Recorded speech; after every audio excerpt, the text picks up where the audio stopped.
इतनी बड़ी संख्या में मैडम प्रेमलता जी की सभी सहेलियां पहुंची हैं। मैडम प्रेमलता जी आपके बीच में पहुंची हैं।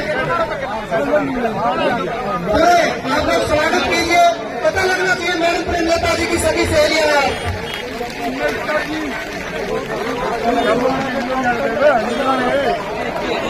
और सभी साथियों से मेरा निवेदन है, ये मंच खाली करते प्लीज, मंच खाली करते, साइड में आए सभी।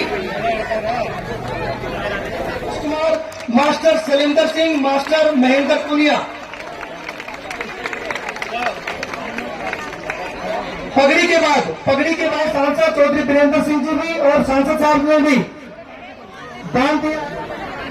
प्रोफेसर खरब साहब, प्रेम सिंह जी, सूरज मान जी, रमेश जी, मंचासीन सभी वरिष्ठ नेतागण और सही मायने में जिनके लिए आज ये आयोजन है, आप सभी जो इतनी भारी संख्या में और इतने उत्साह के साथ जो सारी माताएं बहनें और जो बच्चियां आई हैं, आप सबका सखी मिलन जागृति सम्मेलन के इस आखिरी पड़ाव पे मैं आपका बहुत बहुत स्वागत करता हूं, बहुत बहुत आभार व्यक्त करता हूं। सबसे पहली चीज मैं ये कहना चाहूंगा जुगमंदर जी को और अपने डॉक्टर राजेश जी को कि ये वैसे तो जो आपने मार्च में सिलसिला शुरू किया था, आज आप उसका एक हिसाब से समापन है, क्योंकि आपने हर जगह हर गांव में ये सखी सम्मेलन कार्यक्रम आयोजित किए और उसके बाद ब्लॉक स्तर पे किए और अंत में ये पूरे हल्के स्तर का जो कार्यक्रम किया है। लेकिन मेरी आपसे ये रिक्वेस्ट रहेगी कि आगे जब कभी इसी कड़ी में या इसके अलावा इसी तरह का जब आयोजन करें तो बहुत प्रसन्नता होगी यदि स्टेज को चलाने वाली भी महिलाएं हों। और क्योंकि इस सखी सम्मेलन का जो मुख्य उद्देश्य था वो ये था कि हमारे इलाके की जो महिलाएं हैं उनको जागृत किया जा सके, और जागृत किया जा सके अलग अलग मुद्दों पर, अलग अलग विषयों पर, क्योंकि हमारे यहाँ एक कमी है, वो शायद पूरे इलाके में है, अकेले उचाना की बात नहीं है, कि महिलाओं की जो भागीदारी है प्रशासनिक कामों में या गांव के जो मुद्दे होते हैं विकास के, उनके बारे में उसमें बहुत अभाव है। और ये कहते हुए मुझे इसलिए भी थोड़ा अटपटा लगता है क्योंकि हरियाणा तो वो प्रदेश है जिसने 90 के दशक में 50% महिलाओं के लिए आरक्षण किया था पंचायतों में और पंची में, और उसके बावजूद भी जो एक जिस प्रकार का एक सशक्तिकरण आना चाहिए था, खास तौर पे राजनीतिक तौर पे, वो नहीं आ पाया। और मैं लोकसभा सदस्य हूं, अलग अलग गांव में जाता हूं, और पीछे जो सरपंची के चुनाव हुए थे, मुझे नहीं ध्यान पड़ता कि किसी गांव में जो महिला सरपंच हो वो कार्यक्रम में आई हो, कोई इक्की दुक्की। अगर मैं 200 गांव में गया हूं तो मुश्किल से 5-10 गांव में आई होंगी, नहीं तो अन्यथा हर जगह वही बात है, या तो पति होगा या ससुर होगा या भाई वगैरह कुछ इस तरह से है। तो मैं जिस भी गांव में जाता था, मैं पहली चीज जब मेरे को कोई मिलाते जी ये सरपंच साहब हैं, मैं पहली चीज ये पूछता हूं आप हो या आपके घर में से कोई महिला है, क्योंकि 50% होनी चाहिए। 50% तो ये है कि मतलब हर दूसरा सरपंच जो आपको मिल रहा है वो महिला होनी चाहिए, लेकिन जो मिलते हैं वो नहीं होती।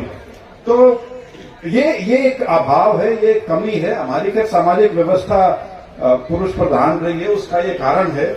लेकिन बड़ी खुशी की बात है कि ये जो पिछले 7-8 महीने की कवायद जो उचाना में शुरू की गई, उसका आज नतीजा ये है कि कम से कम आप लोग एक बिल्कुल ऐसा कार्यक्रम जो महिलाओं के लिए और सिर्फ महिलाओं के लिए है, उसके अंदर अब आप शिरकत करते हैं, उसके अंदर भागीदारी करते हैं और इतनी भारी संख्या में आते भी हैं। और उसके साथ साथ, क्योंकि मैं आपके जितने भी वीडियो बनते हैं, मैं बाद में देखता हूं इनको कि किसमें क्या हुआ, तो शुरू में एक जो झिझक होती थी वो धीरे धीरे अब खत्म होनी शुरू हुई।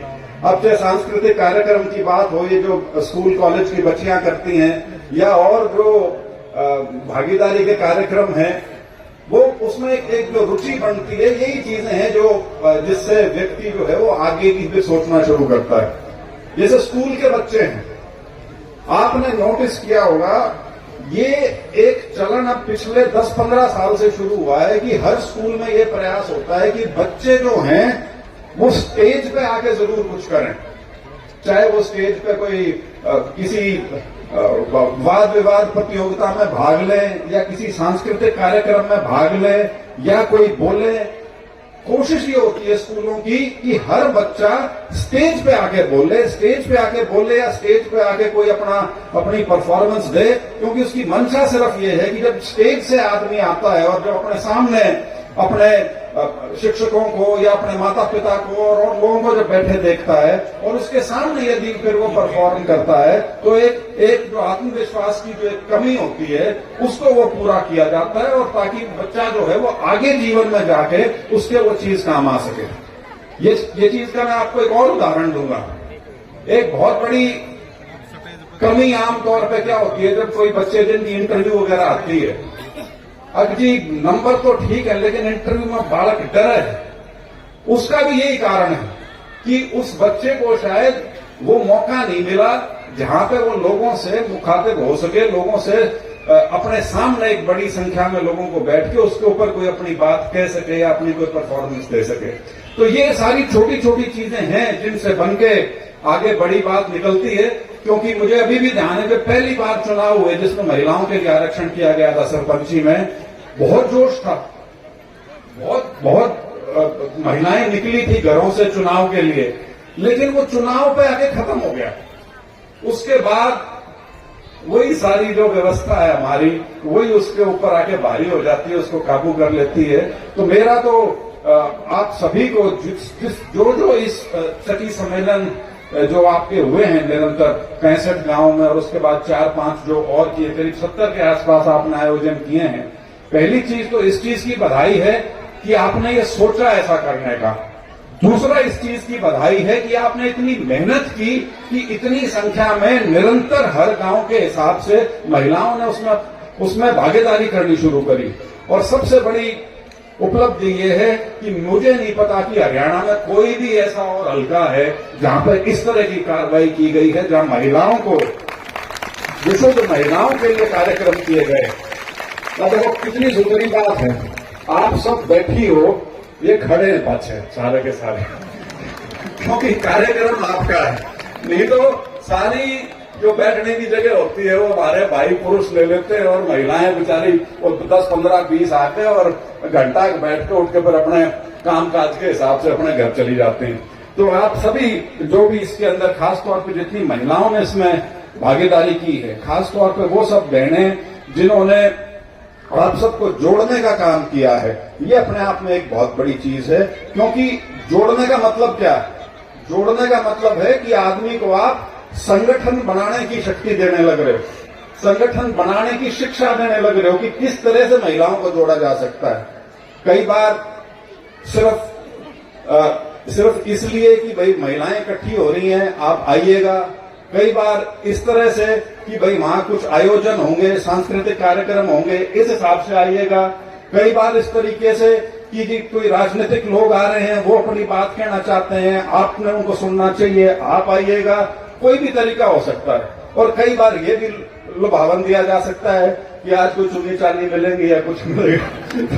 तो ये सारी चीजें हैं, ये सारे ये आयोजन करने के सारे तरीके हैं और ये धीरे धीरे आदमी को समझ में आता है और फिर उसके बाद वो परिपक्व हो जाता है। इसीलिए मैं कह रहा था कि डॉक्टर राजेश जी से भी मेरी रिक्वेस्ट है कि अगला जो कार्यक्रम करो उसका जो ये मंच संचालन है ये किसी महिला के हाथ में होना चाहिए, ताकि ये लगे कि हाँ पूर्ण रूप से महिलाओं का ये कार्यक्रम है। क्योंकि अभी भी थोड़ी थोड़ी मेरे को भावना ये आ रही है कि ये कार्यक्रम तो महिलाओं का है लेकिन ये हाथ में अभी भी आदमियों का ही है। तो उस कड़ी में यदि हम आगे बढ़ेंगे तो मुझे पूर्ण विश्वास है कि आपका जो समाज में जो योगदान होना चाहिए। देखिए हमारी पुरानी संस्कृति है जिसके अंदर बहुत उपलब्धि है, बहुत बड़ी बात है कि घर का संचालन, बच्चों का लालन पालन और परिवार की देख रेख जो है वो महिलाओं के हाथ में है।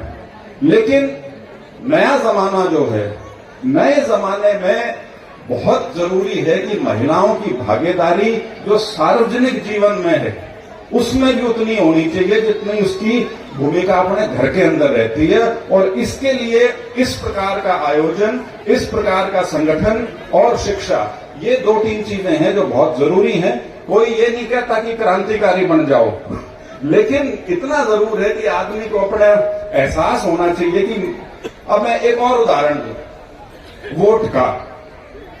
अब महिलाओं को हमारे समाज में ऐसा माना जाता है कि आदमियों ने अगर हां भर दी कि फलाने की वोट देंगे, महिलाओं की तो गिनती ही नहीं है, कहा इनकी तो आए जाओगी, घर के साथ घर में जो बात होगी उस हिसाब से आ जाएगी। तो आप जो यहां बैठी हैं, उस जागरूकता का नतीजा यही होना चाहिए कि आपके अंदर इतनी सोचने की शक्ति हो कि आपका भला और आपका विकास और आपकी बात कौन करने लग रहा है उस हिसाब से भी सोच सके आप लोग। सिर्फ ये नहीं है कि मैं ये नहीं कह रहा कि घर में लड़ाई कर लो, वाद विवाद बहस होनी चाहिए, लेकिन जब आप उस पर्दे वाले कमरे में जाएं जहां बटन दबाना होता है, उसमें जरूर 2 सेकंड सोच लें कि मैंने वोट अपने घरवाले ने जो कही है उसके हिसाब से कैंड देनी है, या जो मन जो ठीक लग रहा है उस हिसाब से काम करना है। ये बहुत जरूरी है। और मैं तो एक बार अंत में बस यही बात कह के खत्म करूंगा, क्योंकि मैं कभी भी इस प्रकार का जो आयोजन है उसमें कोई राजनीतिक बात नहीं कहना चाहता, लेकिन इसमें बहुत मैं बधाई देना चाहूंगा मेरी माता जी को, प्रेमलता जी को, आपकी पूर्व में विधायक रही हैं, कि इस प्रकार का उन्होंने पहल करी। और मुझे नहीं था कि ये इतना लंबा चल जाएगा, मेरे को था कि ये 2-4 कार्यक्रम होके फिर ठंडा पड़ जाएगा, लेकिन जिस शिद्दत के साथ निरंतर पिछले 8 महीने से इसको बढ़ाया गया और जिसका आज ये अंतिम पड़ाव है, उसके लिए मैं उनको भी और उनके साथ जो उनकी पूरी टीम महिलाओं की थी, उनको मैं सबको बहुत बधाई देता हूं। और इसी उम्मीद के साथ कि ये आयोजन भले ही इस कड़ी का आखिरी है, लेकिन ये अन्यथा आखिरी कार्यक्रम नहीं होगा, बल्कि इससे आगे और बेहतर तरीके से हम जो महिलाओं को संगठित करने का काम है उसको आगे बढ़ाएंगे। एक बार आपको पुनः बहुत बधाई, बहुत धन्यवाद। और एक और चीज, आज हिंदुस्तान में क्रिकेट के वर्ल्ड कप का फाइनल है और भारत उसके अंदर खेल रहा है। तो जब ये कार्यक्रम खत्म हो जाए तो मेरी महिलाओं से खास तौर पर ये इल्तिजा है कि घर जाके वो भी देखना, इन चीजों की भी जानकारी होनी चाहिए। यूं तो पता लगेगा विराट कोहली है कौन, आपको बताऊं वो कितने करोड़ का मालिक हो रहा है सिर्फ एक खेल खेल के। मेरे ख्याल से 2-2.5 हजार करोड़ का मालिक है वो। 2-2.5 हजार करोड़, मैंने न्यू भी नहीं दे रहा, उसमें जीरो कितनी हो है, और सिर्फ एक खेल की वजह से वो वहां पहुंचा हुआ है। तो ये जागरूकता ही बहुत जरूरी है, ये पता लगना बहुत जरूरी है कि दुनिया में बहुत कुछ चल रहा है जिससे आप बहुत कुछ सीख सकते हो। क्योंकि अंत में जो घर में जो शिक्षा माँ अपने बच्चे को दे सकती है या जो स्कूल में टीचर दे सकता है, वही है असली मायने। बच्चे के दिमाग में जो शुरू के 5-7 साल में चीज घर कर जाती है, वही है जो निरंतर उसके साथ पूरे जीवन में रहती है। जो कहते हैं ना संस्कार 30 साल के आदमी में नहीं आते, संस्कार बालक में आया करें। बालक में आ गए तो ठीक है, सही रास्ते पर चल गया तो बहुत बढ़िया, बिगड़ गया तो उसका फिर सीधे होने का रास्ता बहुत मुश्किल हो जाता है। तो सबसे बड़ी भूमिका जो समाज में आप निभाते हो, उसके लिए भी आपको जागरूक रहना बहुत जरूरी है, ताकि आपके बच्चे जो हैं, आपका परिवार जो है, वो सही दिशा में चले, ठीक तरह से चले। तो इन्हीं शब्दों के साथ आपका एक बार बहुत बहुत धन्यवाद। जय हिंद।